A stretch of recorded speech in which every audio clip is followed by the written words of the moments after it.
Don't run, just wait and you will see that we are just meant to be. If only you would know. Don't you lose sight of what you want. Care about the simple things in life that bring you joy and breathe away your pain. Don't you lose sight of what you want. Care about the simple things in life that bring you joy and breathe away your pain. Leave your worries far behind you.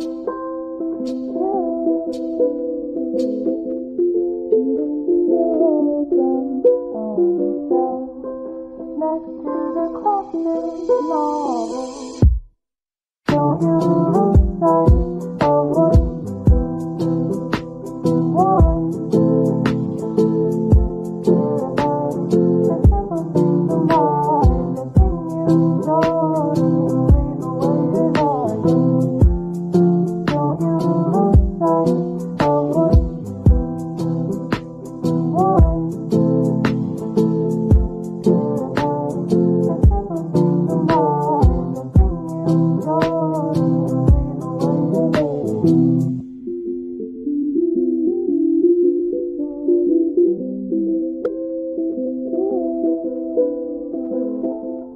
And leave your lonesome on the shelf next to the classic novel. Leave your worries far behind you. And leave your lonesome on the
Hai semuanya, gimana kabarnya? Sarapan pagi dengan ketan. Selanjutnya makan rebung. Selamat pagi saya ucapkan kepada teman-teman sekalian yang telah bergabung. Assalamualaikum warahmatullahi wabarakatuh. Gimana kabarnya kalian semua? Pada sehatkah? Ada lagi bahagia? Awali pagimu dengan senyuman yang sangat ceria. Terus habis itu, kalau kalian lagi pusing-pusing itu, pusing kenapa? Karena tugas kah? Atau karena doi nggak balas chat kalian? Nggak usah khawatir. Kalian udah istirahat dulu, kalian tinggalkan keluh kesah kalian, dan sekarang kalian nonton Ngemil dengan kita.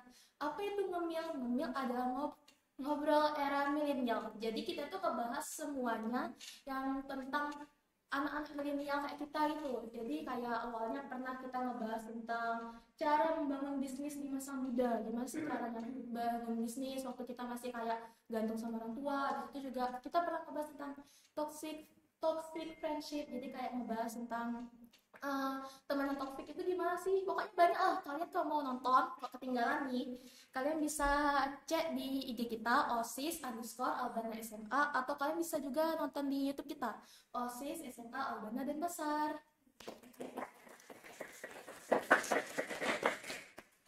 Nah, sekarang di edisi Ngemil kali ini kita tuh bakal ngebahas tentang the reality of college. Reality itu realitas dari perkuliahan. Gimana sih realitanya? Apakah semanis novel-novel, webtoon-webtoon yang kayak manis banget, gak pernah belajar, terus main-main? Apakah seperti itu, atau seperti yang ada di Instagram, TikTok yang dosennya pelit, ya Allah, terus ada teman-temannya yang kayak jahatnya naudzubillah? Apakah seperti itu yang bikin kita tuh kayak aduh males banget kuliah, mending nikah aja gitu.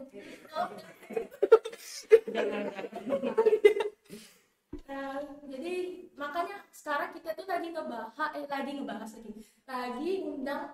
cantik sama kita nih. Dia tuh kayak lulusan dari Universitas Udayana, terus jurusan hukum. Tolong kak perkenalan dulu. Halo semuanya, nama saya formal banget ya. Jadi ya, saya Dinda Kristina, biasa dipanggil Dinda. Baik Kak Dinda. Ya, terima kasih untuk adik-adik yang udah ngundang ke sini ya. Jadi kita bisa sambil sharing nanti tentang gimana. Kakak ini dulu kuliahnya di Universitas Udayana, ngambil jurusan hukum, gitu. Statusnya rahasia. Umurnya 17 beberapa tahun yang lalu gitu. Jadi apalagi yang mau ditanyain? Kesibukannya lagi apa ya? Karena udah lulus terus lagi lanjut ke jenjang yang berikutnya, lagi sibuk ngejar karir aja sih. Namanya kalau misalnya kakak lagi ngejar kalau misalnya kakak namanya lagi ngejar karir itu dalam bentuk apa gitu? Gini, setelah lulus, sebelum lulus sih, dari sebelum lulus itu aku udah mulai beberapa bisnis kecil-kecilan yang memang aku terusin sampai hari ini. Jadinya itu to be continue gitu, sehingga menjadi kesibukan sampai hari ini. Sambil sekarang itu kayak gini, sekarang kan lagi pada online nih, adik-adik mahasiswa nih pada online. Kadang-kadang beberapa dosen-dosen senior itu kayak minta tolong kakak untuk ngisi kelas-kelasnya, karena ya keterbatasan untuk menggunakan media sosial dalam proses pembelajaran. Jadi mungkin aku diminta tolong untuk iniin YouTube-nya ataukah Instagram-nya dalam bentuk pelajarannya dan lain sebagainya, kayak gitu sih. Jadinya sambil ya bisa dibilang asisten dosen begitu, tapi belum dapat lisensi apapun ya, karena itu tadi prosesnya belum selesai, persyaratannya kakak belum memenuhi gitu. Sekarang kakak udah kuliah nih ya. Kita flashback dulu waktu SMA. Waktu SMA. Kakak pernah nggak sih waktu SMA tuh mikir kayak kita itu, aduh capek nih SMA, kayaknya anak kuliah kan nggak usah pakai seragam, Ya, habis itu betul. pagi-pagi kayak nggak usah apel pagi, hari Senin panas-panas. Benar. Ya Allah. Bener. Mikir kayak gitu. Sering ya, Sering. itu hampir kayak tiap hari gitu, kapan sih aku besarnya gitu sih. kapan sih bisa bebas, nggak usah ada pelajaran yang tertata banget, jam istirahatnya sama, terus pelajarannya tiap hari beberapa kali diulang terus. Kalau saat aku SMA dulu, aku ngeliat kakak-kakak yang udah kuliah, kok kayaknya mereka belajar satu ilmu tuh seminggu sekali ya, nggak kayak kita waktu SMA, kayak pelajaran matematika nih seminggu bisa sampai 3 kali, bisa sampai 4 kali. Nah, aku sih mikirnya gitu dulu, aduh kapan sih selesainya. Aku bisa cepet-cepet bisa kuliah, terus kerja, terus gini. Tapi ternyata percayalah, zaman SMA itu memang paling enak sih.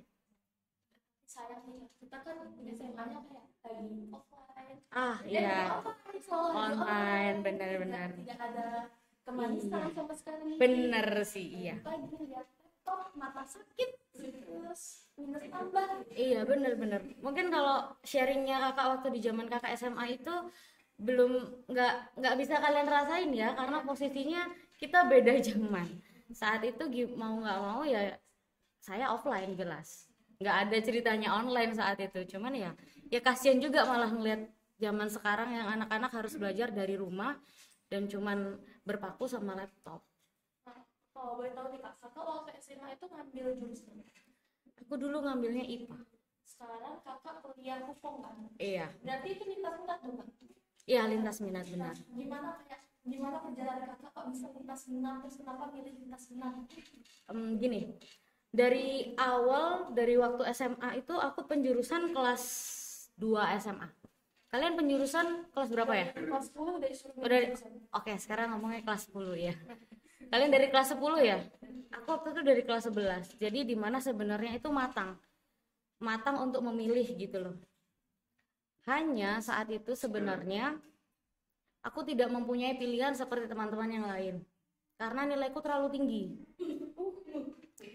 Iya, itu dah karena nilaiku terlalu tinggi. Jadi akhirnya sebenarnya dari awal aku sudah pengen ngambilnya IPS.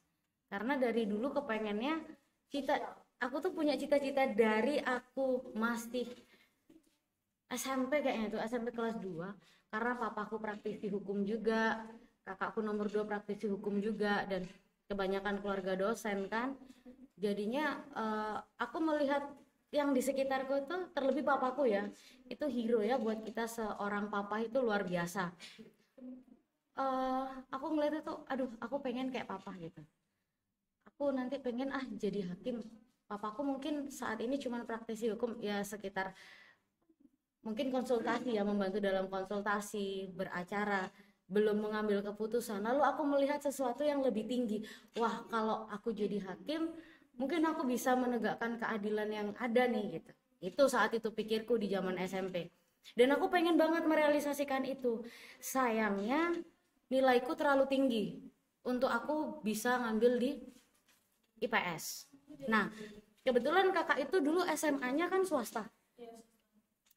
Swasta ini kalau di Jawa itu susah untuk dapat tempat dibandingkan teman-teman dari yang negeri untuk di universitasnya ya. Nah, untuk mendongkrak nama SMA ya kakak ini, maksudnya karena swasta kan, itu jadinya kayak sekolah itu menginginkan anak-anak yang pintar ini bisa dijadikan kita untuk siapa tahu ntar nilainya tinggi kan, bagus, nama sekolah kita naik dibandingkan dari negeri kan, begitu pikiran SMA swasta pada saat itu. Tapi ternyata itu sebenarnya nggak sesuai sama yang aku pengen. Cuman lagi-lagi satu, tidak bisa memilih karena pihak sekolah berkoordinasi dengan orang tua, sehingga akhirnya kamu sayang kalau nilainya masuk di IPS. Nah, kebetulan aku juga tidak bermasalah dengan matematika dan fisika pada saat itu, yang aku kimia lemah ya. Tapi nilai yang terkuat itu adalah matematika dan fisika. Dan andalannya sekolahku untuk selalu pergi olimpiade. Jadi makanya kan dari SMP tuh. Makanya nggak mungkin gitu loh kalau aku dibiarin di IPS dengan mudahnya. Intinya begitu. Akhirnya aku udah galau tuh. Karena kan kita benar-benar baru dipilihnya itu maksudnya boleh memilih itu di kelas 11 ya. Aku tanya nih sama kakak kelas yang sudah kuliah waktu itu. Konsultasi, ngobrol-ngobrol. Di situ aku baru tahu, karena dulu di sekolahku juga ada kayak EXO. EXO itu jadi pameran universitas-universitas tuh datang ke sekolahnya kakak untuk sini deh nanti masuk sini ya, nah masuk sini ya kayak gitu. Nah mereka pun memperkenalkan banyak macam jalur termasuk SNM, SBM yang di dalamnya ada lintas minat itu tadi. Nah di sanalah kakak baru tahu, kamu tenang aja, sekarang kalau memang kamu di IPA nggak masalah, nanti pada saatnya kamu mau masuk di universitas negeri yang kamu pilih, kamu bisa tesnya itu yang double itu. Apa tuh namanya kak? Yaitu lintas minat. Jadi kamu harus dalam tesnya itu ada IPA-nya juga, ada IPS-nya juga. Oh, berarti ada tes gitu. sendiri gitu, ada tes lintas minat itu namanya. Waktu itu SBM-nya itu terbagi jadi 3. Jadi yang memang buat jurusan IPA yang kamu memang nyari, misalnya kamu nyari kedokteran nih, otomatis kamu sains yang dites. Terus yang kedua misalnya nyari hukum doang nih, pasti kamu ilmu sosial sosial aja yang dites. Tapi yang ada nih yang opsi ketiga di saat kamu milih 2 jurusan yang berbeda, satunya itu eksak, satunya itu sosial, maka kamu dapat yang soal ketiga ini tadi, tapi paketnya beda gitu loh, paket soalnya itu beda. Saat itu aku dikasih solusi seperti itu, akhirnya nggak apa-apa deh, it's okay. Sekarang aku juga posisinya aku juga tidak keberatan untuk tetap belajar matematika, karena jujur aja aku sangat mencintai angka-angka itu ya. Dan ternyata itu sangat membantu aku dengan kehidupanku sampai sekarang. Ya sih, kan kadang-kadang tuh kayak bilang matematika tuh induk dari semua mata pelajaran. Iya. Terus udah kakak kan lintas minat nih, kakak kuliah di Universitas Udayana. Asalnya kakak Malang. kan. Berarti kakak merantau kan? Iya lah, Merantau kan? Nah, kakak itu gimana izinnya sama orang tua kok bisa dibolehin merantau gitu? Nanya dulu nih, ini yang nonton ada orang tuanya nggak tahu ya. Insya Allah. Nah ini kan saya cerita berdasarkan pengalaman pribadi ya, bukan untuk ditiru ya adik-adik sekalian, benar? Karena orang tua saya itu bermaksud sangat baik sama saya, dalam artian kepengennya mereka melihat bakatnya, anakku pinter nih di sini, kamu harus jadi dokter nak, seperti itu. Kan ada SNM, ada SBM. SNM itu seharusnya kita tetap bisa milih kan, tapi sekali lagi saat itu karena kebetulan nilai UN-nya kakak itu tertinggi nomor 1 di Jawa Timur ya, untuk matematika fisikanya doang. Iya. Jadi bukan dalam keseluruhan ya. Kalau keseluruhan aku masih ranking berapa? 18 kalau nggak salah. Iya, karena jatuhnya di kimia. Nah, intinya karena itu tadi, terus basicnya saya itu di swasta sekolahnya. Akhirnya sekolah ini kan seneng banget nih punya aset ya. Wah, kita bisa nih naruh anak kita di universitas negeri dengan SNM, jurusan SNM. Mereka nggak nanya ke aku, koordinasi dengan orang tua lagi-lagi. Sehingga ya akhirnya tahu ya endingnya, SNM ku keterima di kedokteran. Yang pertama di Brawijaya, yang kedua di Erlangga, yang ketiga itu keterimanya di UNEJ, Universitas Negeri Jember, dokter gigi, dan semuanya kedokteran. Aku sampai ya ampun. Satu problemnya adalah aku tuh takut darah. Aku mencintai matematika, memang aku suka eksak, tapi aku takut darah. Daripada aku kuliah nggak selesai-selesai, atau kayak waktu aku menangani itu, kamu mau seperti apapun namanya di kedokteran itu pasti iya kamu akan bergulat dengan darah-darah itu, nggak mungkin enggak gitu loh. Ini kan sesuatu yang sangat menyiksa ya. Andai kata nggak apa-apa deh kalau memang tetap aku mau di eksak, aku masukin matematika murni aja aku masih oke.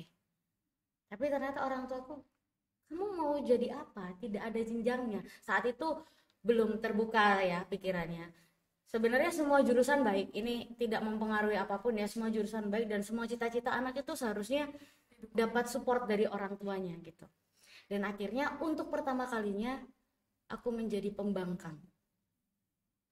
Untuk pertama kalinya aku menolak itu, dan aku diam-diam setelah UN, maksudnya setelah hasil itu keluar, itu sudah kloter terakhir SBM waktu itu. Aku bilang sama orang tua waktu itu, mah, terlebih ke mamah ya, kalau papa gitu pasti mendukung karena papa pun juga praktisi hukum gitu kan. Aku sebenarnya nggak bisa sama di sini, aku mau tes SBM boleh nggak? Nggak usah, orang kamu udah keterima, nanti ijazahmu nggak bisa keluar dalam 2 tahun kalau kamu menolak jalur undangan. Karena undangan itu kalau ditolak, yang kena impact adalah SMA-mu. 2 tahun adik kelas di bawahmu nggak akan bisa daftar jalur undangan ke sana, akan di blacklist. Seperti itu. Aku diam. Ya udah, akhirnya agak berantem nih sama mama. Tapi mamaku tuh baik loh. Ini maaf ya ma, hai mama di rumah. Dalam artian ya memang itu perjalanan ya. Dan saat itu aku telepon kakakku yang ada di Bali. Dari dulu kakakku memang di Bali sih, kerja di sini kan. Nah, terus aku nelpon, aku cerita bla bla bla bla. Dia ngomong, tapi udah kamu nurut aja, itu semua terbaik buat kamu. Tapi kayak nggak lega loh. Akhirnya sampai ada satu kejadian, aku nekat untuk pergi ke Bali. Sebenarnya waktu itu masih labil lah, ini jangan ditiru, please jangan ditiru. Benar-benar tidak boleh untuk ditiru. Karena orang tua kalian pasti bakal sedih gitu loh.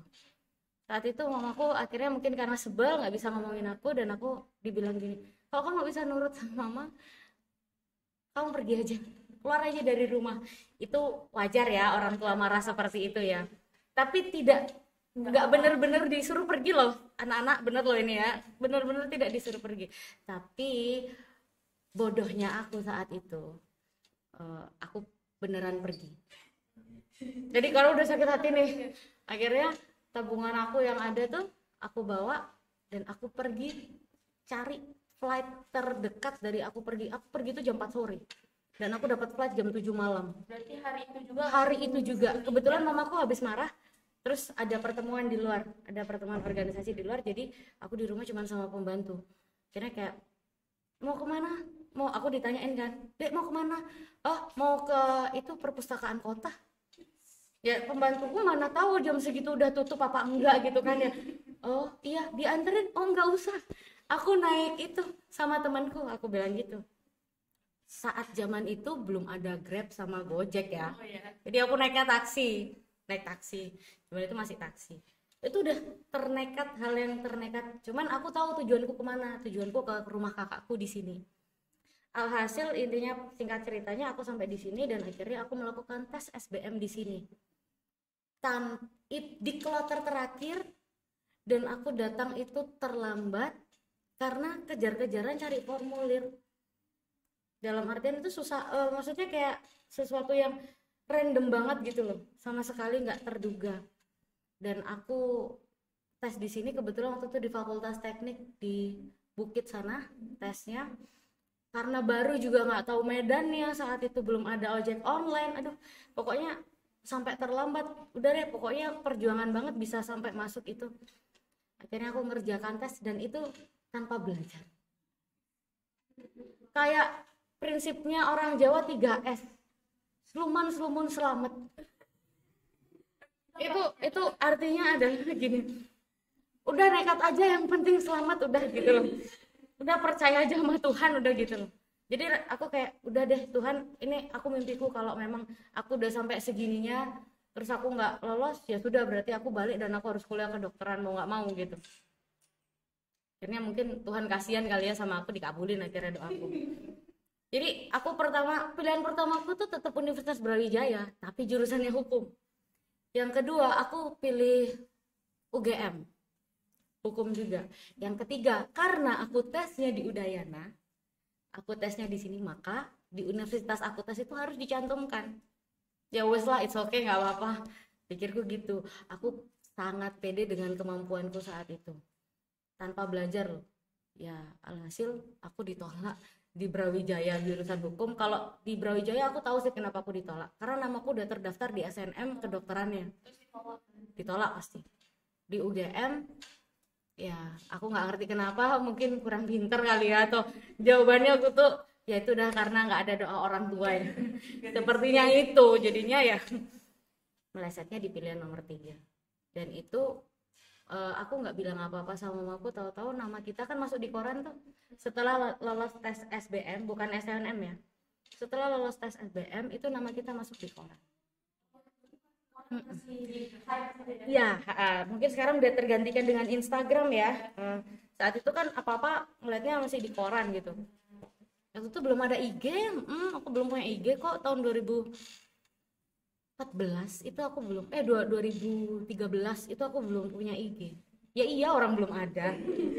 Waktu itu masih zamannya BBM dan Kakao Talk, dan itu line baru. Line baru-baru aja.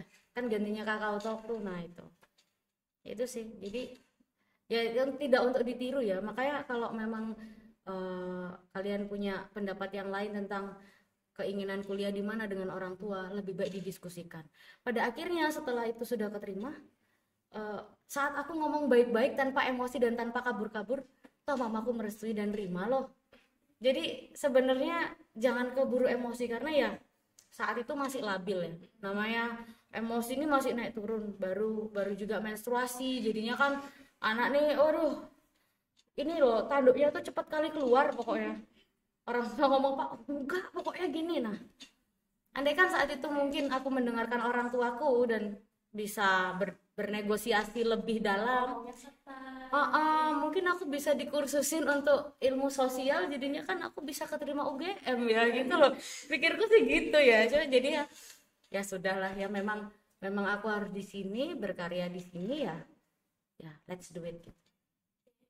Udah terima nih, berarti kan masuk kuliah itu ada yang namanya apa, ospek ya. Ospek Itu memang kayak, kalau kita dengar tuh ospek itu kayak kemudian pokoknya jelek kali dah. Nah, ospek itu gimana sih Kak sebenarnya bentuknya? Bagi nanti kalau misalnya siapa tahu kita bisa hilang nih corona kan, kita bisa ospek offline lagi. Kalau di zaman itu, seiring berjalannya zaman, kalau kakak lihat itu semakin kesini semakin sehat. Kalau aku lihat ya, karena di zaman aku pun itu sudah jauh lebih sehat dibandingkan zaman seniorku dulu. Karena apa? Setiap tahunnya, setiap universitas itu pasti akan meregenerasi bagaimana caranya mereka untuk memberikan ospek. Apalagi kita sekarang sudah tertempa dengan adanya online ya, sehingga lebih banyak edukasi dan kreativitas yang keluar dari universitas, terlebih mahasiswanya, untuk gimana cara ngospek yang tidak menekan, tidak mengedonkan mental anak, tapi di situ menggembleng apa ya bahasa ininya ya, menuntun gitu loh, menuntun anak-anak itu tetap bisa bener, tetap bisa baik ke kakak-kakak tingkatnya. Kan tujuannya sebenarnya gini, kalau setelah aku sudah jadi senior juga nih, tujuannya tuh sebenarnya gini, dari senior kalian di universitas itu, biar adik kelasmu tuh nggak berani, biar nggak kurang ajar. Nah, mindset itu kan sekarang sudah mulai terkikis pelan. Zaman dulu, di zaman kakak-kakak tingkat aku tuh malah rambutnya digundulin, terus tidak mematuhi itu dipotong. Untuk perempuan ya, misalnya kayak salah gitu dia langsung dipotong. Tapi itu sudah tidak diperbolehkan. Makanya aku bilang, seiring berjalannya waktu, hal tersebut itu menjadi jauh lebih baik. Jadi untuk adik-adik yang mau nantinya setelah lulus SMA, terus kita balik lagi ke offline ya, gak perlu takut dan kejar aja mimpi kalian. Sekarang kuliah ataupun di universitas itu bukan cuma sekedar ijazah ataukah selembar kertas yang kalian kejar, tapi di sana itu konsep pemikiran kalian akan berbeda dari zaman waktu di SMA. Dulu waktu SMA kepengen cepet-cepet nih, wah aku pengen cepet bebas lah, pengen cepet gak usah seragaman lah, gak usah gini lah, gak usah gitu lah. Tapi saat kamu di perkuliahan, kamu akan mengenang masa SMA. Why? Kenapa? Karena waktu kamu di SMA, guru-gurumu tuh sangat perhatiin kamu. Paling tidak mereka akan mengecek, anak didikku sudah nyatet belum ya? Ya nggak? Kalau di kuliah, kamu mau nyatet gak nyatet, itu urusan pribadimu. Dan tidak ada yang akan membimbing kamu untuk bisa lulus gitu loh. Untuk misalnya kamu ngambil satu mata kuliah ini sama seperti satu mata pelajaran di SMA ya.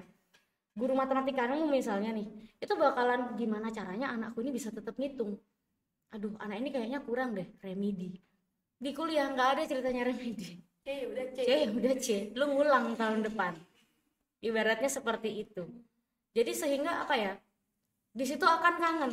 Dan tapi kenapa butuh proses seperti itu? Itu proses gradasi kita tuh lepas dari yang awalnya kita dibina, kita akhirnya bisa mandiri. Disitulah konsep pemikiran orang akan berbeda. Jadi jangan pernah berpikir kalau kuliah hanya untuk cari ijazah. Itu ya kebanyakan memang formalitasnya seperti itu. Tapi percayalah, walaupun yang sudah mengenyam bangku kuliah tanpa mereka lulus atau mungkin belum ada rezeki dan lain sebagainya dan akhirnya berhenti di tengah jalan, tapi percayalah itu tidak sia-sia, karena sudah pernah mengenyam bangku kuliah itu tidak akan sia-sia. Kenapa? Proses pemikiran kita itu sudah berbeda dari waktu kita di SMA. Di sana lebih terbuka karena itu tadi, dari awalnya dibina, dituntun, lalu kita diajarkan secara tidak langsung dipaksa untuk mandiri. Mau nggak mau, ya kamu harus menyelesaikan tugas yang diberikan. Kalau kamu nggak mau dengerin, kamu nggak akan ngerti, dan dosen itu tidak akan peduli kamu ngerti apa enggak. Beda seperti guru di SMA, bener. Saat kamu ngobrol, ribut gitu kan, gurunya pasti jangan ribut anak-anak, marah. Saat di bangku kuliah, tidak semua dosen respect seperti itu. Ada yang kamu ribut, nggak diingetin, kamu keluar. Nah, disitulah tidak perlu takut, karena disitulah proses untuk kita itu menjadi lebih dewasa. Jadi proses pemikirannya lebih siap untuk menghadapi kehidupan setelah pembelajaran, kehidupan setelah kalian sekolah. Karena hidup itu berat.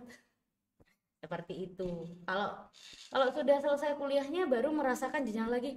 Aduh, dulu waktu kuliah masih bisa nongkrong sama teman-teman. Begitu sudah kerja, ya terus. Iya. Jadi nikmatin aja prosesnya dan jangan buru-buru menikah. Jodoh itu nggak kemana, Allah sudah atur. Jadi untuk maupun kalian perempuan ataupun laki-laki, penting untuk bisa mengenyam pendidikan di bangku kuliah. Karena di situ proses kedewasaan kita itu secara tidak langsung barengan untuk dibina.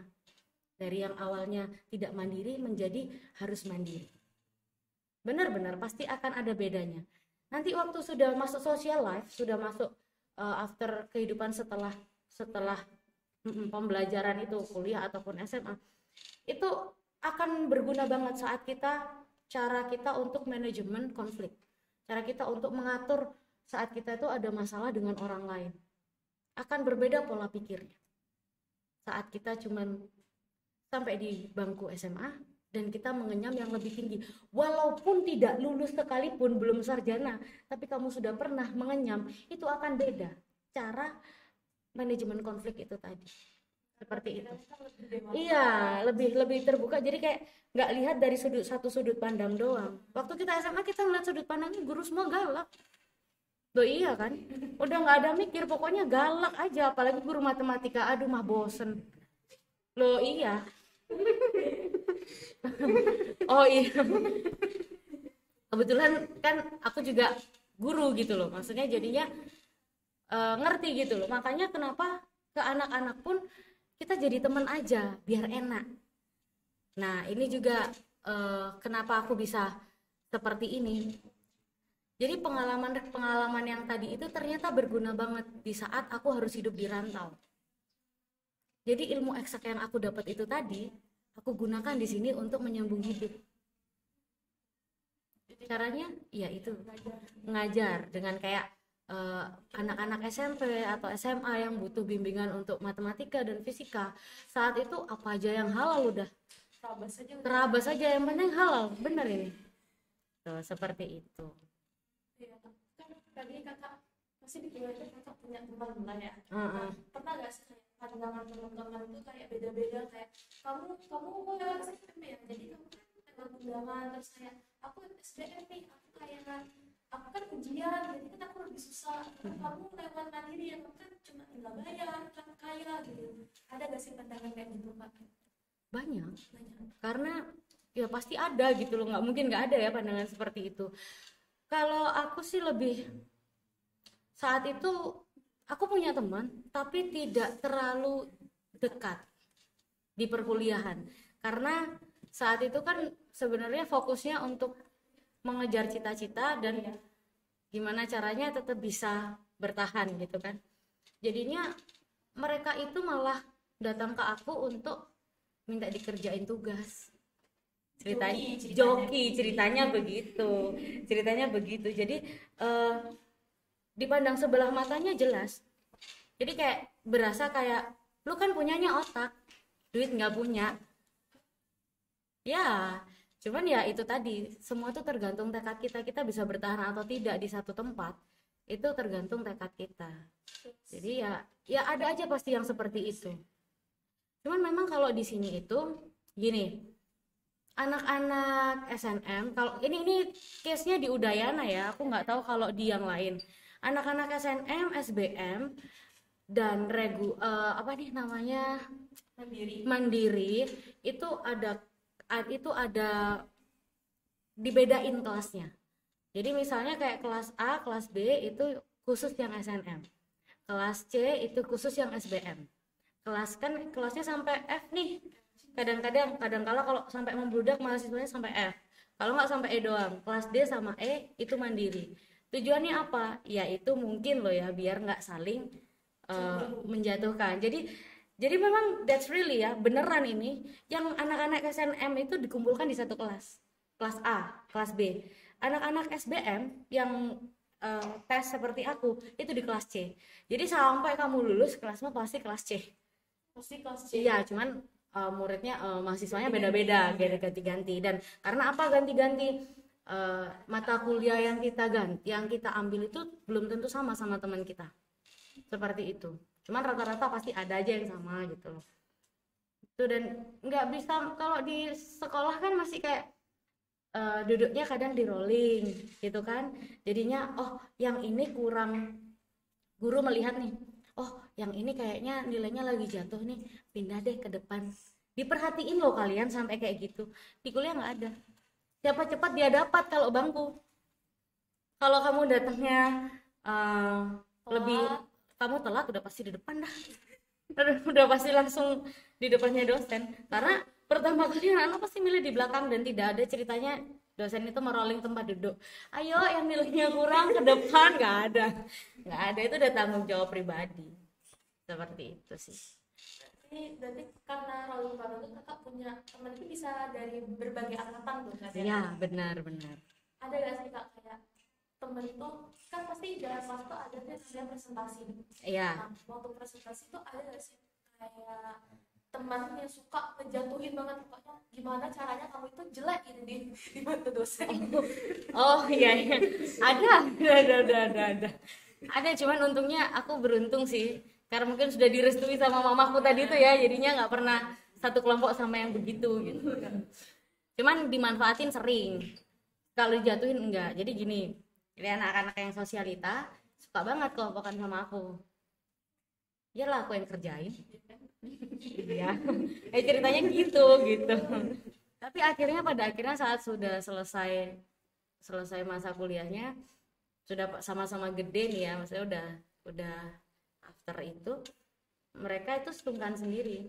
Karena pada saat itu mungkin mereka menjadi sesuatu karena orang tuanya kuat. Mereka berpikir orang tua aku kuat secara finansial, kamu di sini kamu cuma kebetulan pintar aja. Ya udah, kamulah yang kerjain. Tapi itu akan berbalik. Mereka akan melihat setelah kita bisa membuktikan kita bisa berdiri di kaki kita sendiri. Kamu bisa bawa mobil mewah, duit orang tuamu. Paling tidak aku bisa punya motor tapi aku beli sendiri. Ibaratnya seperti itu.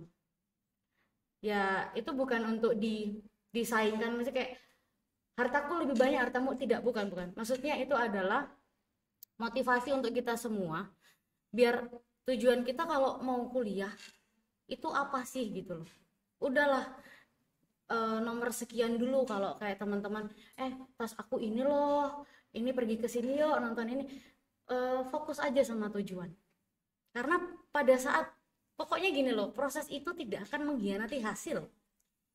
Itu tuh bukan sekedar teori, tapi benar-benar gitu. Mungkin saat prosesnya kamu perih nih, tapi hasilnya kamu benar-benar menikmati banget itu. Dengan yang mereka berprosesnya instan, ya saat mereka menuai hasil, mungkin disitulah kita akan membuktikan bahwa proses itu tidak mengkhianati hasil. Seperti itu. Kan teman ngomong soal teman waktu udah bestie itu kan pasti kayak saling membantu. Ya benar. Jadi ada soal titip absen itu gimana sih Kak ceritanya kok bisa titip absen? Nah, benar-benar Gimana ceritanya? itu juga sesuatu kebiasaan yang berbeda dari kalian waktu SMA. Di SMA mana bisa titip absen.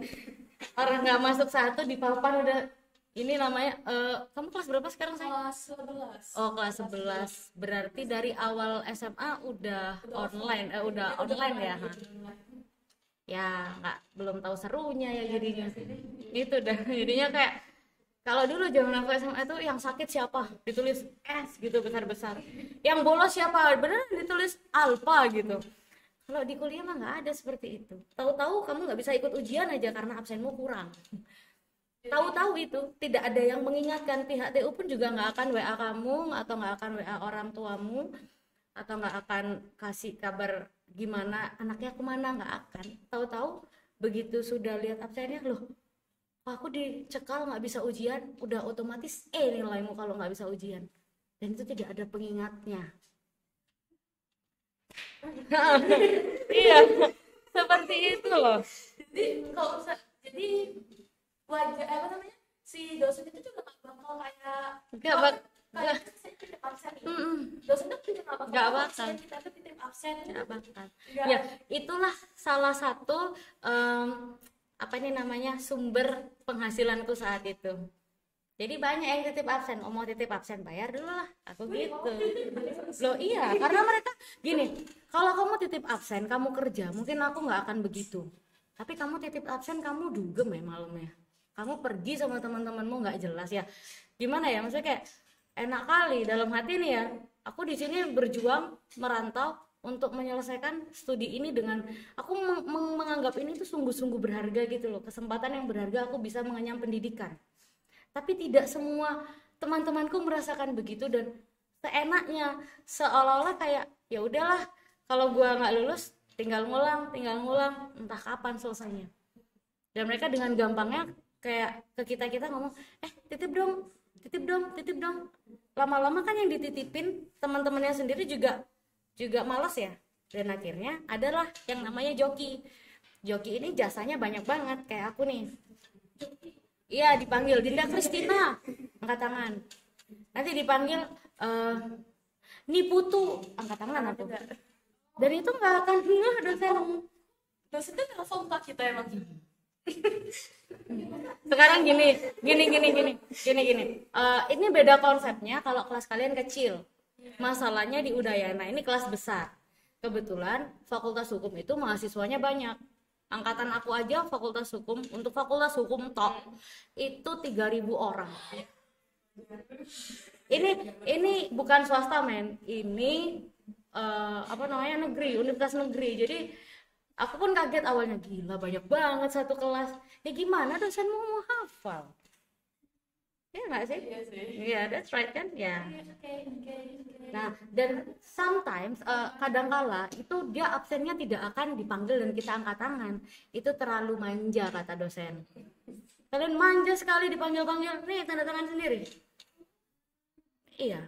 Terus kok tanda tangan temennya yang susah sama Ya dia, elah, khas. nggak ada tanda tangan yang susah.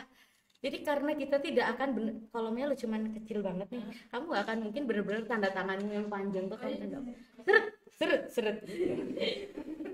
Dan itu jadi duit loh, lumayan.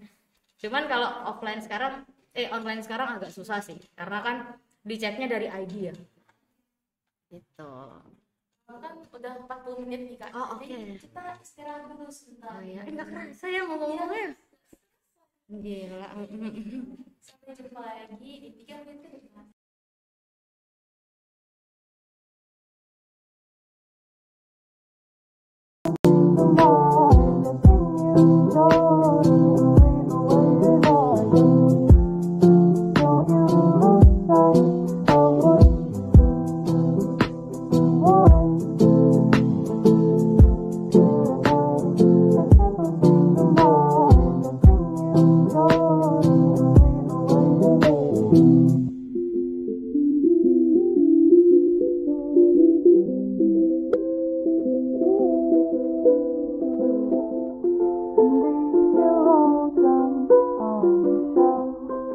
Next to the classic novel, we go away far behind you,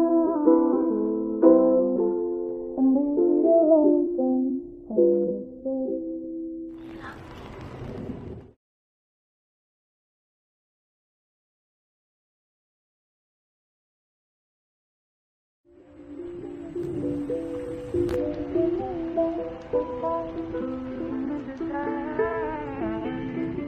Don't run, just wait and you will see that we are destined to be. If only you and I. Don't you lose sight of what you want. Care about the simple things in life that bring you joy and leave away your pain. Don't you lose sight of what you want. Care about the simple things in life that bring you joy and leave away your pain. Leave your worries far behind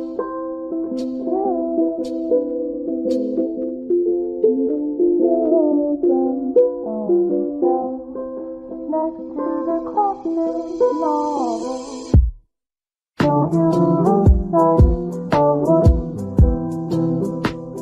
want. Care about the simple things in life that bring you joy and leave away your pain.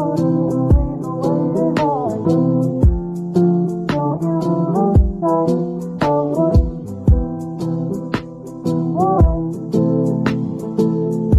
want. Care about the simple things in life that bring you joy and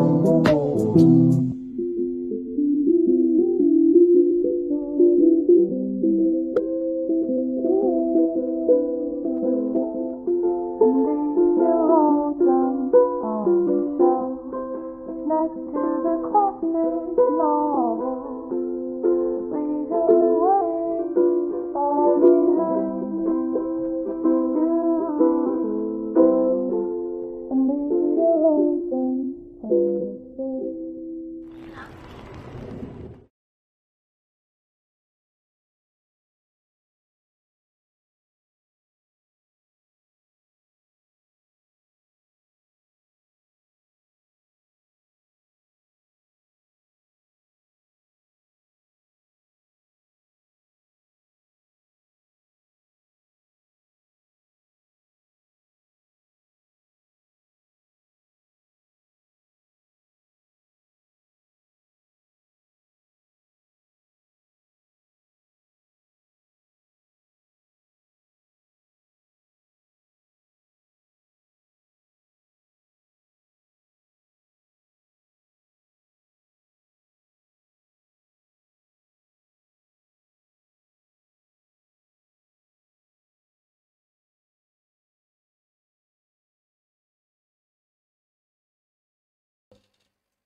Hai, balik lagi ke ngobrol era milenial.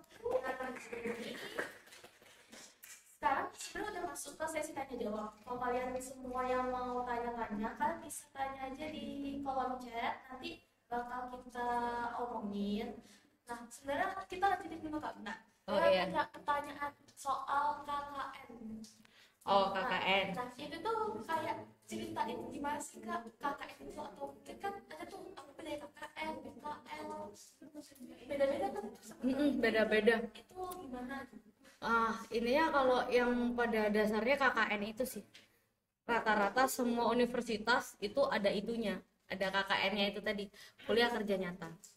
Itu menyenangkan selagi kalian memang kalau mau milih di bidangnya. Sekarang aku nanya KKN, kalau bidangnya matematika emang kamu ngapain? Iya kalau pas ada anak kecilnya. Kalau enggak, Berarti KKN tuh nggak harus sesuai sama bidangnya. karena tidak akan pernah sesuai, maka KKN tugasnya adalah kita yang membuat program kerja. Jadi kita akan ditempatkan di tempat serandom mungkin, di mana kita nggak ngerti di situ populasinya seperti apa, banyakan orang tua atau kebanyakan anak kecilnya, di mana nggak semuanya itu jurusan kita tuh relevan untuk dipakai di tempat itu.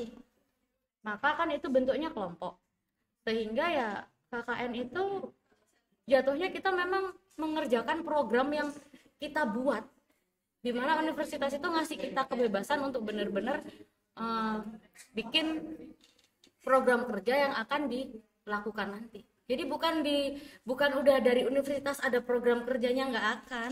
Ya kamu di situ di tempat serandom mungkin, gimana caranya program kerjamu kamu lakukan dengan jurusan macam-macam yang ada dalam kelompokmu, dan itu harus teralokasikan semua dapat bagian. Disitulah kita berpikir. Makanya, sebentar. Makanya KKN itu tidak mungkin di awal semester, pasti di semester akhir. Biar otaknya itu udah agak terbuka dulu, baru aku harus ngapain ya, jadi ngerti.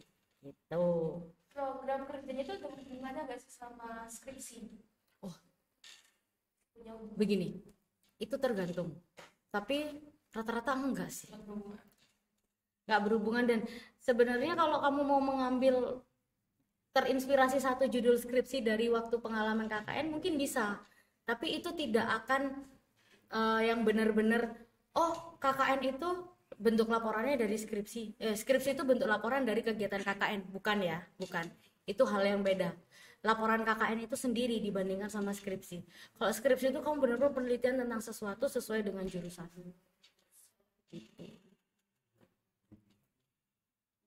Kak, mau nanya nih, kakak kan jurusan hukum nih. Iya, benar. Bener gak sih kalau misalnya di dalam hukum tuh kakak hafal undang-undang, yang kan undang-undang Indonesia ya Allah banyaknya. Ya ampun. Berapa buku gitu, kakak hafal dari Lala. Oh, pertanyaan dari teman kita Lala ya. Halo Lala.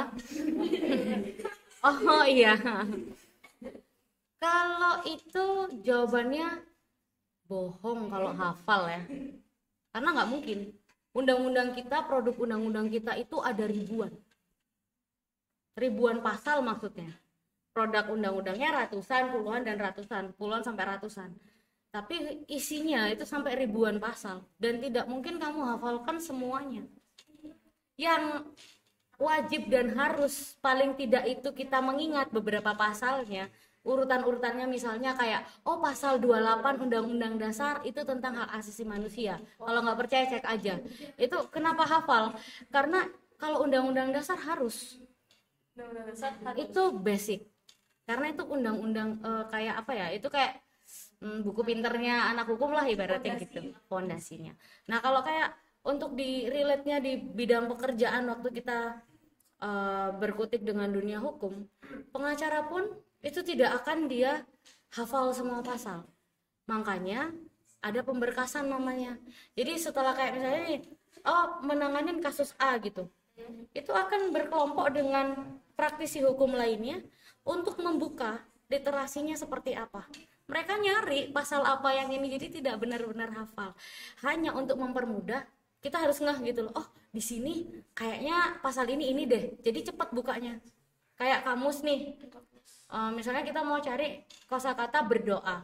Karena kita sudah bisa baca, maka kita langsung di huruf B. Nggak mungkin kita ngurut dari huruf Z kan. Nah, mungkin seperti itu. Tapi kalau tepat pasalnya harus hafal, sepertinya enggak. Enggak yang kayak bunyinya. Tidak.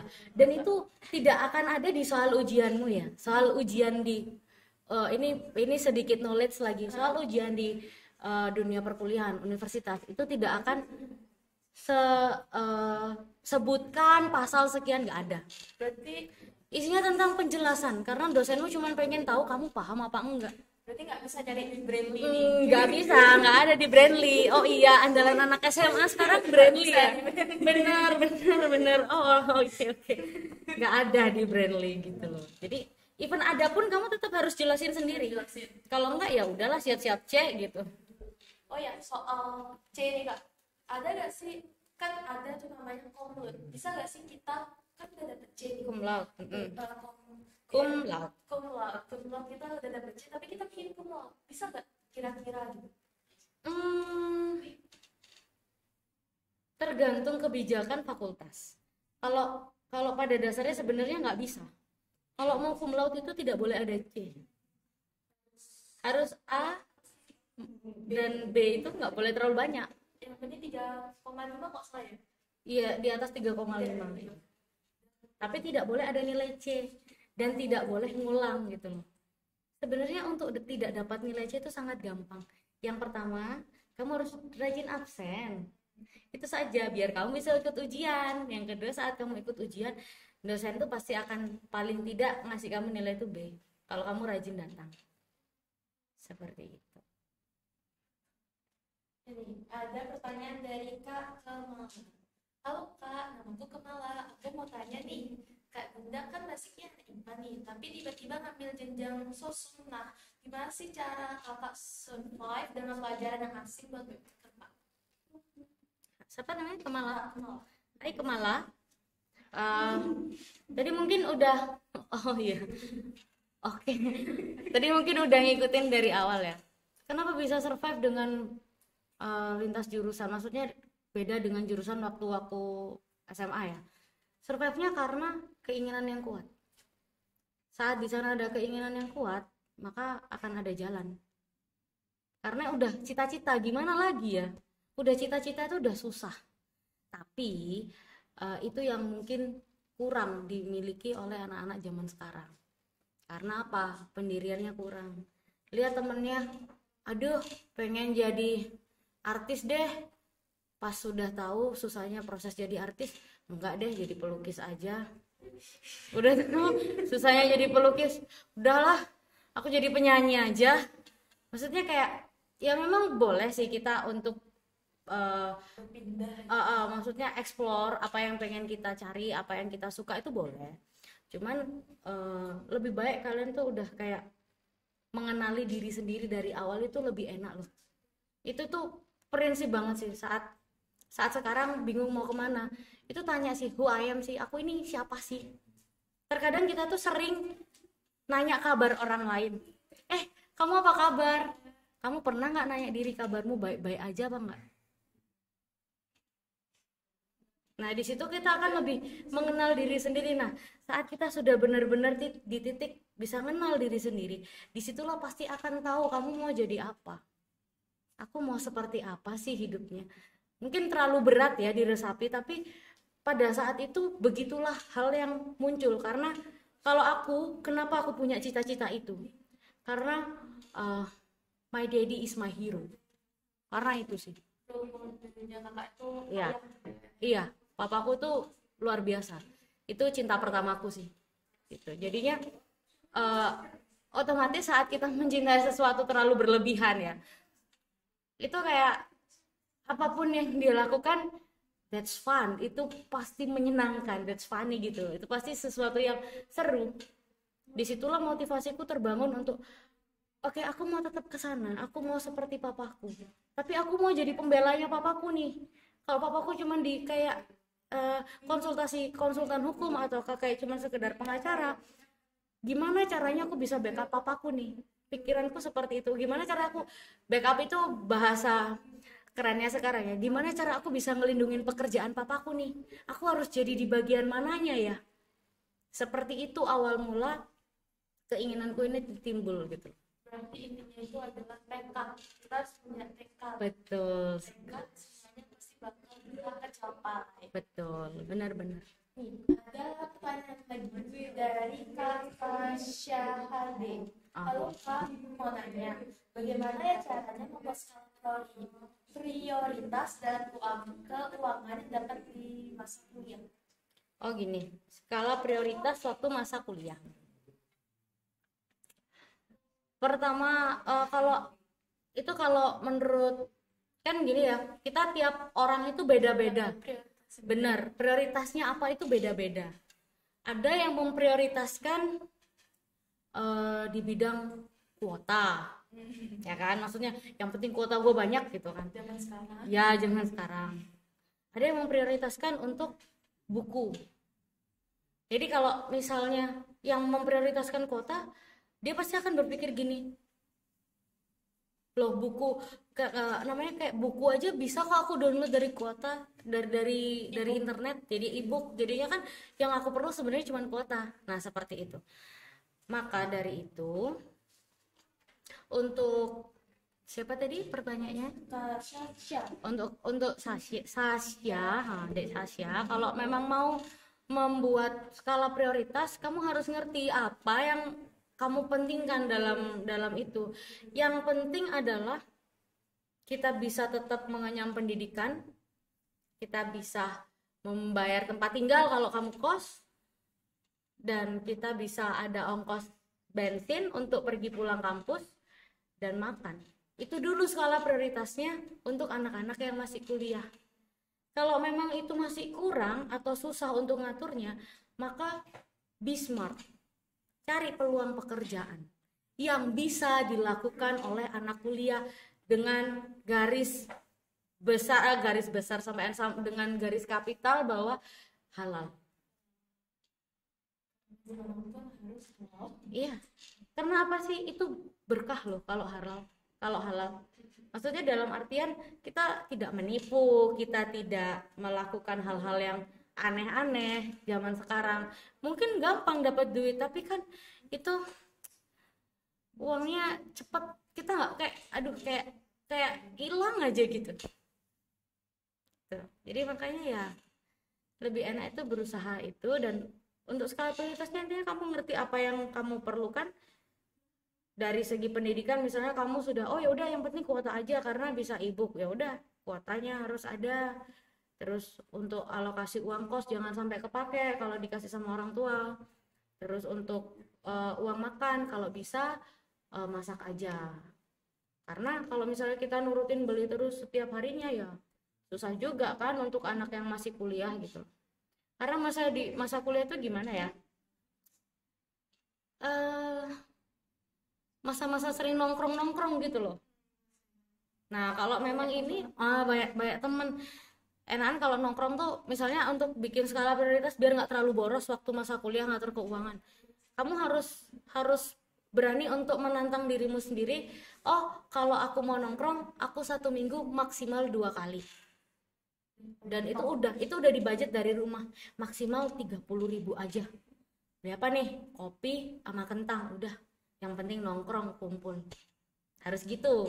Kalau enggak ya nggak apa-apa sih kalau misalnya apa nih namanya, duit dari orang tuanya lagi dikirimin banyak, dan cuman kan sayang juga ya, lebih enak ditabung karena hidup itu kita nggak ada yang tahu. Kita hari ini jadi di atas, besok kita di bawah, itu serandom itu gitu loh. Waktu kuliah kakak ikut kayak organisasi gitu? Ikut sempat.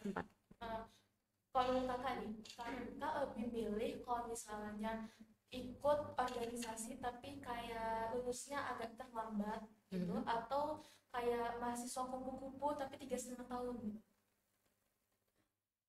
Iya, kuliah pulang. Kakak lebih baik yang mana gitu? Kalau aku sih telat itu nggak masalah ya. Yang penting kamu bisa bertanggung jawab sama pilihanmu. Tapi paling nggak kamu mengenal dunia. Seperti yang aku bilang di awal tadi.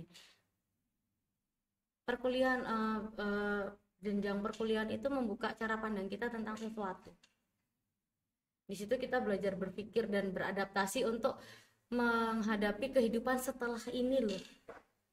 Itu loh. Jadinya nggak masalah untuk itu. Yang penting kamu bertanggung jawab untuk diselesaikan.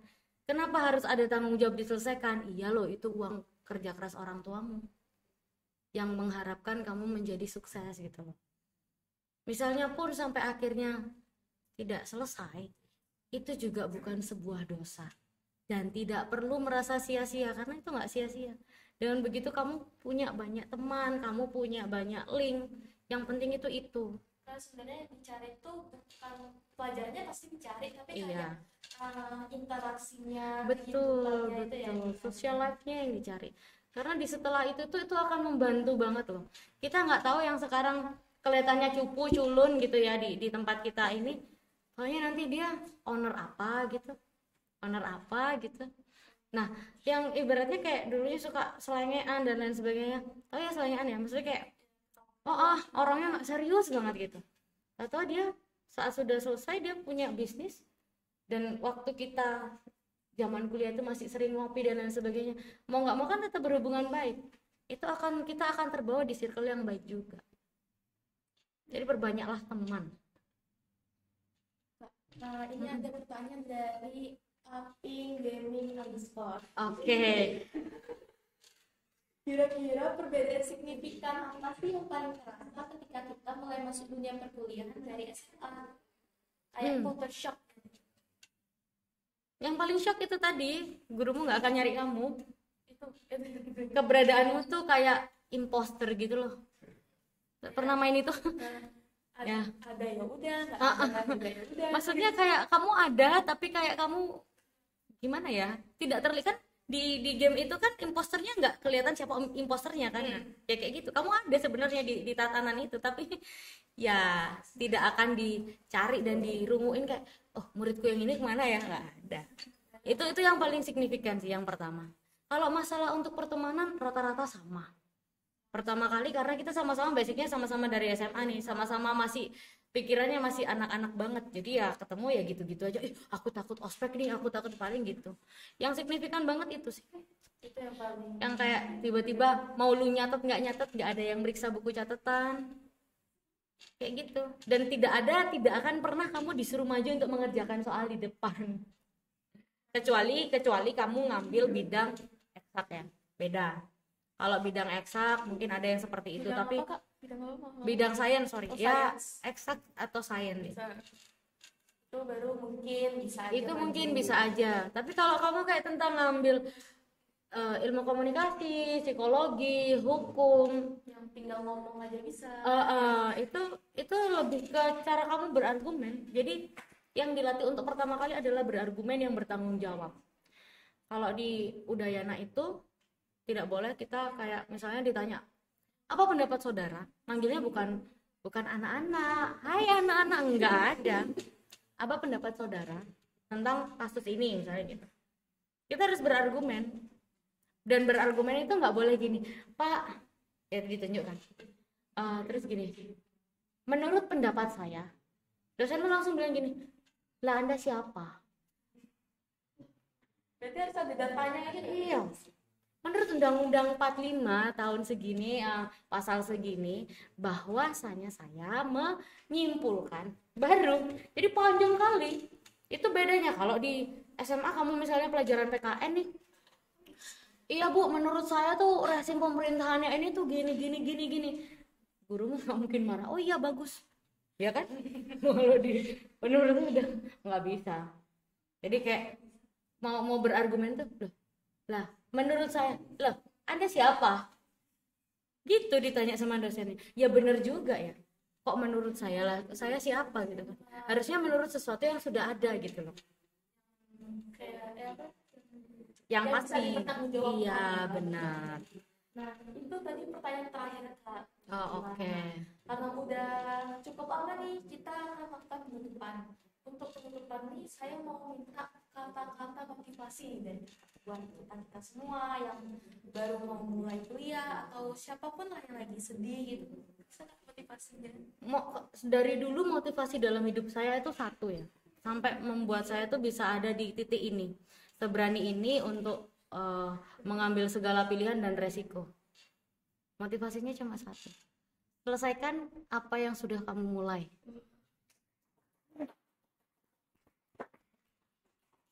Gitu, itu kan sistem tabur tua ya. Jadi kayak kamu mulainya dengan A, kamu nggak mungkin kok akan tuai C, kamu pasti akan tuai A juga.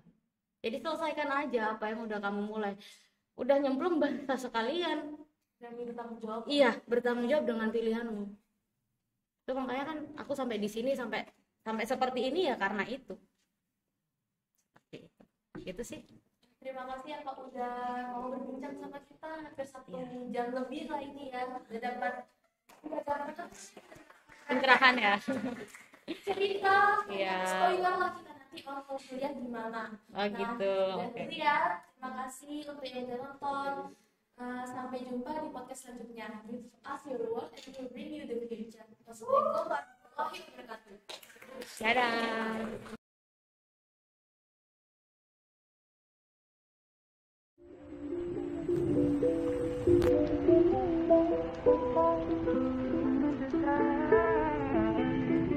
Don't run, just wait and you will see that we are destined to be. If only you deny. Don't you lose sight of what you want. Care about the simple things in life that bring you joy and leave away your pain. Don't you lose sight of what you want. Care about the simple things in life that bring you joy and leave away your pain. Leave your worries far behind.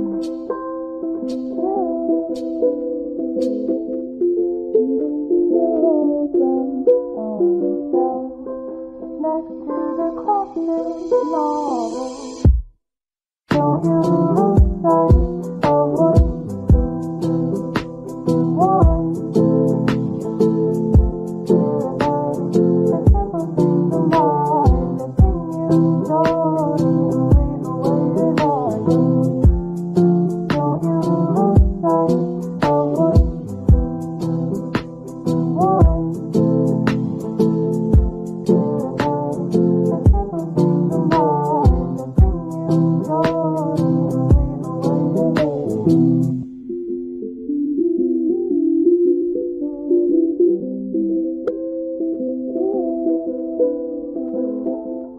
And leave your lonesome on the shelf next to the classic novel.